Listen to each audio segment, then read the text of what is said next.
What is up, everyone in Talkback World and YouTube? It's NoRaD, I'm back, and I have my review of The Dark Knight. I went and saw it at my theater at 12:01 a.m. last night. Had 3 hours of sleep right after I got back around 4 in the morning, and 4 in the morning meaning the movie started later than 12:01. I'll explain that a little later of what happened. But anyway, I had 3 hours of sleep since then. I got up around 8:30 and I went to go see this motherfucking movie again at 10 a.m. And I just got back about an hour ago from that showing. So I've already seen this movie twice. Now, what to say?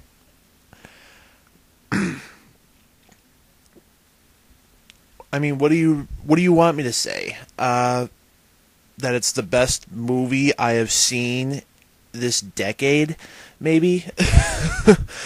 I cannot tell you how much and how great this movie was.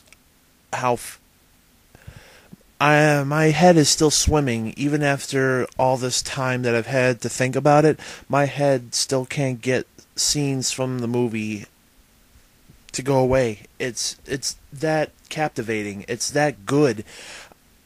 I still have chills. I'm still shaking from seeing this movie twice already. And the second time was even better than the first time I saw it. So I recommend everybody to go see it a second time. Anyway, let's get into more detail. First off, let's get this out of the way right now. Heath Ledger, he meets the hype. He meets the hype completely. I mean, what can I say? He was the best Joker I have ever seen depicted on film or television, period. He basically just took the Joker, took the idea of what he stands for and what he is basically there to do, and escalate it and make it his own. He basically just single-handedly, with this movie, reinvented the Joker. He completely changed my entire depiction of the Joker. I grew up in the late 80s knowing Jack Nicholson as Joker. That's how I viewed the Joker, was his Joker. You know, a little slapstick comedy, very theatrical, things like that, but not a murdering psychopath. Heath Ledger's Joker completely changed my entire depiction of the Joker. Now that it's set in stone in my mind, it's changed my life. I will say that. It changed the way I look at one of my favorite characters in media. Anyway, now that I've gotten that out of the way, you know how I feel about Heath Ledger. How do I feel about everybody else? Let's see. Michael Caine, still great as Alfred. I love him. He had great moments in the movie. He's going to have some very memorable quotes in this movie. He is basically the go-to guy that has all the right answers, pretty much. Morgan Freeman, same thing. Has all the right answers. Pretty much the wise old man that gives Bruce advice through the movie and things like that. Another great job by Morgan Freeman. Lucius Fox, fantastic. Christian Bale. Well, I will say this about Christian Bale. I still like him as Batman. I still think he's the best Bruce Wayne I have ever seen. He will go down in history as the best Bruce Wayne. Batman, you know, I really try to like his Batman. I would love his Batman if he would just stop that horrible horse-like voice. You know, just, I can't stand it. it just sounds too much of overacting. It just sounds way too overacted, especially in this movie. He really takes it to like the extreme with this. He sounds like he lost his voice. It's not like intimidating at all. It's funny. Every time he spoke, I started to like giggle because I just thought it was ridiculous of how he was sounding.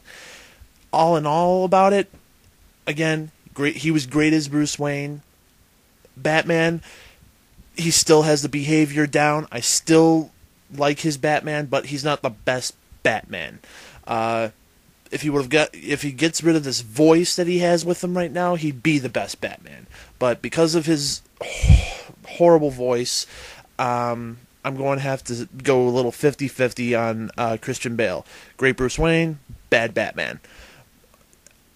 Not a lot of you are going to agree with me on that. Some of you might, because I might have just struck a nerve and made you think a little bit. You know what? You're right. I do hate his voice. Okay, well, this is just my opinion on it. Anyway, let's see. We got Gary Oldman. Gary Oldman, a lot more screen time in this movie. A lot more screen time. A lot of plot revolving around him. He did a fantastic job. Had me on the edge of my seat through his dramatic scenes. Oh my God. Basically took the character of Lieutenant Gordon and pretty much solidified him into this series. He is basically now an established character. We got his backstory. He's set up. Go with him now. If they ever make, I know they're gonna make a third movie. Come on, they're about to make like a $200 million this weekend anyway. They're going to make a third movie. In the third movie, he's gonna be fantastic. He better come back as Gordon because I can't see anybody else playing him. Let's see, who am I missing? Oh, of course. How could I forget? Aaron Eckhart. Wow. Harvey Dent. That's all I could say. He was Harvey Dent. He had it completely down. Had the complete tragic story. He played it so well. You could really feel his anguish and anger, as well as his heroics in the movie. The way he stands up and has his head held high and things like that. You really had a sense of his heroicness, his bravery. You really felt very confident in this guy. Like, if he was a real politician, you would vote for this guy because he just looks amazing. I think I pretty much touched on everybody, all the minor characters, or whatever. They all did great jobs.